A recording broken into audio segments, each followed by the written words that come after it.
Indian റെയിൽവേയുടെ അഭിമാനകരമായ പദ്ധതികളിലൊന്നാണ് Chenab railway പാലം.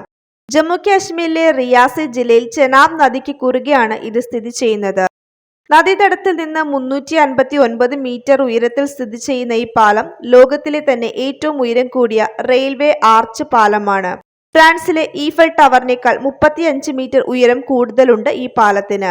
1315 മീറ്റർ നീളമുള്ള ഈ പാലം കാശ്മീർ താഴ്വരയെ ഇന്ത്യയുടെ മറ്റു ഭാഗങ്ങളുമായി ബന്ധിപ്പിക്കുന്ന ഉധംപൂർ ശ്രീനഗർ ബാരാമുള്ള റെയിൽവേ ലിങ്കിന്റെ ഭാഗമാണ്.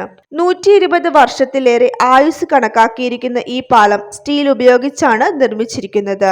റിക്ടർ സ്കെയിലിൽ 8 വരെ തീവ്രതയുള്ള ഭൂകമ്പങ്ങളെയും അതിശക്തമായ കാറ്റിനെയും -20°C തണുപ്പിനെയും അതിജീവിക്കാൻ കഴിയുന്ന രീതിയിലാണ് ഇതിന്റെ നിർമ്മിതി. ഇന്ത്യൻ റെയിൽവേയുടെ ഭാഗമായ കൊങ്കൺ റെയിൽവേ കോർപ്പറേഷൻ ആണ് ഈ വിസ്മയകരമായ ആർച്ച് പാലം നിർമ്മിച്ചിരിക്കുന്നത്. ഏകദേശം 1400 കോടി രൂപ ചെലവിൽ നിർമ്മിച്ച ഈ പാലം പ്രധാനമന്ത്രി നരേന്ദ്ര മോദിയാണ് രാജ്യത്തിന് സമർപ്പിച്ചത്.